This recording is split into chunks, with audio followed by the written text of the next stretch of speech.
Nitie wach moro mane wawacho kodi kane waromo kodi dweche ariyo mokalo. Ning'isa ni ajenda maduong' en gima luongo ni economic mobilization ne oganda Luo. Kaka jaluo nyalo bedo gi pesa e ofuko mare, kaka onyalo konyore, kaka onyalo tieko the big threats, obed weche mag somo, manyap kaluo, weche mag thieth, gi weche mag pesa. Ang'o miyo focus mari ahinya ni political mobilization to wasego okang' ndi. Economic mobilization ka onego kasra ahinya kaka oganda jo Kanyanam. Kendo gini kiwache tiwache passionately. I'm passionate nikech ang'e ni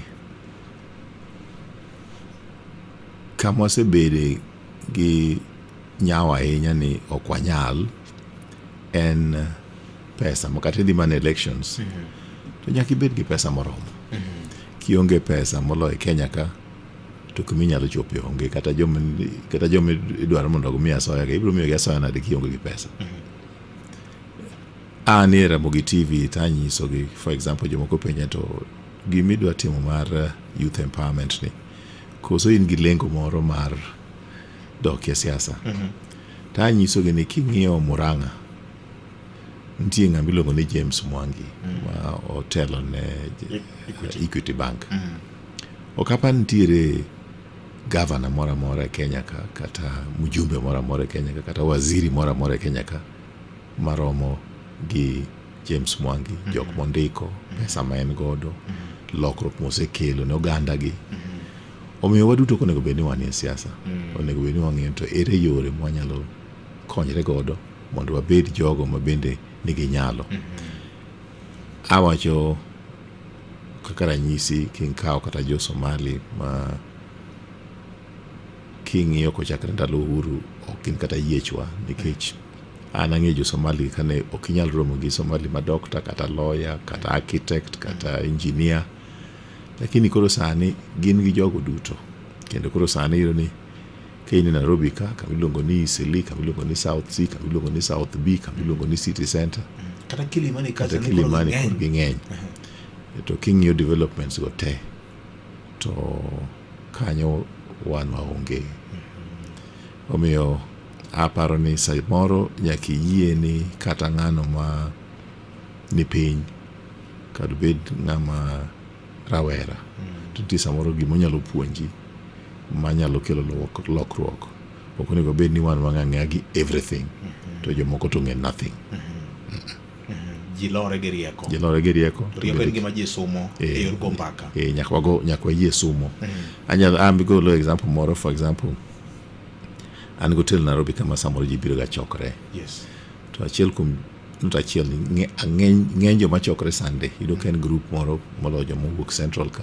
Gibiro ji 10, ji 15, ji 20 giwuok e kanisa. To sama giwuok e kanisa no giriwre kaka business group. Gidhi ginyiewo lowo kamoro to bang'e to gipogore to giuso, gichako business mo manyalo konyogi. To mano kuom oganda Luo wabende wanyalo riwre. Kendo kanti jo mung'e riwre to gin joluo. Koro achiel gima wacho kendo akwayo ni kata ka wan joluo to nyaka koro sani wane ni be wanyalo riwre e gino manyalo konyowa e biashara, e ohala. Nikech ranyisi mar riwruok to waseneno. Makata jaluo sani kapo ni ng'ato otho kata Nairobi ka to wanyalo collect 1 million mar liel. Yes. Lakini 1 million mar nyiewo lowo, 1 million mar timo project, 1 million mar timo ohala moro, kata tero nyithindo e skul, man to kanyo to koro wan gi nyawo moro kanyo. Koro ma paro ni kaka oganda onego wa learn from strength gin ne pain mo an godo mondo wane kaka wanyalo lo strength. Kata gine ne jomoko winjoga wacho ni oni jaluo yelit. Ano kapani jaluo yelit. Nikech kineno kaka wanywakoga sama gimoro timre matek. Obed liel mo an godo, obed chandruok moro mo an godo, taneno ka joluo biro together. Maseche moko gende ni mamoko gano ka neno ga ni wanyalo riwre haraka. Lakini focus ema onge godo. Koro focus ma pa onego bed godo maka jo Somali gi koro anno koro giloyowa. Kaparo midhiye to yudo ni gichoko pesa, gichako supermarket, gichoko pesa, gichako ohala moro manyalo konyogi gi gero kamoro and so forth. I really feel ni mano gima onego koro wapar sani. Mano mbaka monego wago matut ahinya wang'i anena. Nikech wan thothne osebed ka ng'iso ineno kaka joma kedo gi sirikal manie loch ni mano bende achiel kuom gik makelo midhiero. No, sirikal ok